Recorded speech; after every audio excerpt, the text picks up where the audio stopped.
All right. Hello, everybody. My name is Peter. Welcome to this little tutorial on how to begin a drawing, break down the drawing, and then build up from that broken, destroyed drawing and create something on top.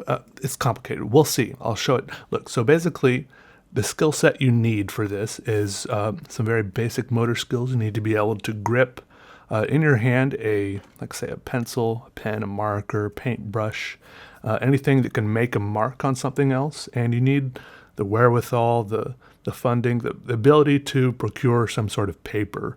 Or, you can draw on the wall or the floor or the dirt. It's fine. The dirt probably won't work as well for this. Paper works best. And start creating a drawing on that paper. From one side, I did it from one side to the other, from the left to the right. And I did this because I'm right-handed, and if I had gone from the right to the left, then there would have been a lot more smudging involved, just because my hand would have been resting on top of my freshly drawn lines. And a lot of people ask, Peter, how do you avoid smudging with your ink drawings? And the main thing you want to do is just in the back of your head, in the front of your head, all over your head, just mentally, carefully, don't put your hand down on freshly drawn lines. A lot of this depends on the type of ink you're using and the type of paper you're using. But a lot of times it's all right for me to put my hand down on some older, more matured, lines that have been on the paper for 5 or 10 minutes. But if I just drew those lines, just don't put your fingers down on them. You just gotta be careful. You get better at it. You'll get better at it. Anyway, so I drew it from right to left, from the left edge of the paper all the way to the right. Everything was connected. It was a great, glorious community of lines that were all touching. And I felt like maybe they were talking to each other. They were all really getting along. It was all connected. It was great. It was a drawing, and I enjoyed it. But then I thought, what would happen if I broke apart this community of lines, if I destroyed it, if I cut it apart? And I couldn't find my scissors, believe it or not. Because I know I own at least 3 pairs of scissors, and I couldn't find any of them. That's probably actually pretty easy to believe. But so I grabbed my X-Acto knife, craft knife, some people call it, and I just started slicing. I cut 3 cuts in the paper, which gives you four pieces of paper. And then I started kind of rearranging them. And to my frustration, no matter how I rearranged them, they still look like a very cohesive drawing, maybe just because of the way I drew it right across the middle of the paper like that. So I was turning them upside down and around and mixing them about. So I had to stagger them up and down to really make it, to jog and jiggle and just mix it up a bit. And so eventually I taped it up together and trimmed the edges.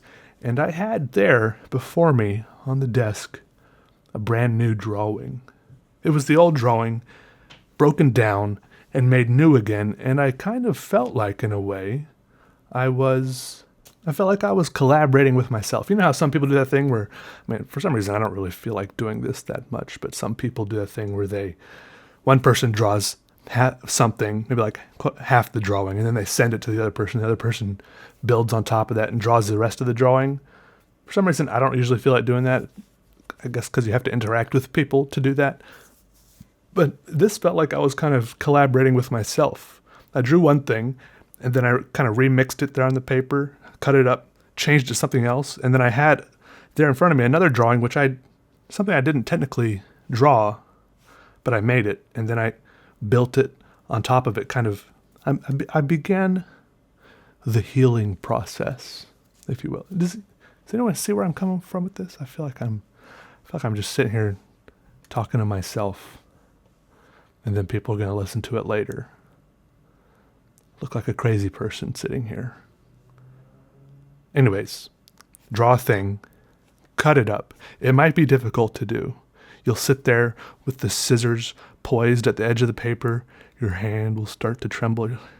You'll wonder if you can really go do with it, because you've already put a lot of time and effort into that first stage of the drawing.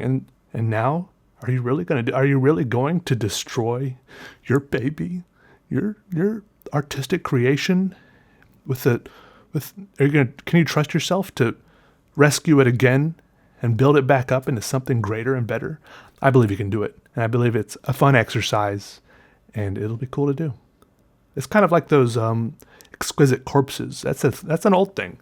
I used to go to Art Institute of Chicago. It's one of my favorite museums in Chicago, and they had a whole exhibit of them there where people would, different people would draw the head or the head and arms and the torso and the legs or whatever, and they put them together and see what they look like. I don't know why they're called exquisite corpses. Maybe because whatever people came up with, it looked like couldn't possibly go on and live a productive life.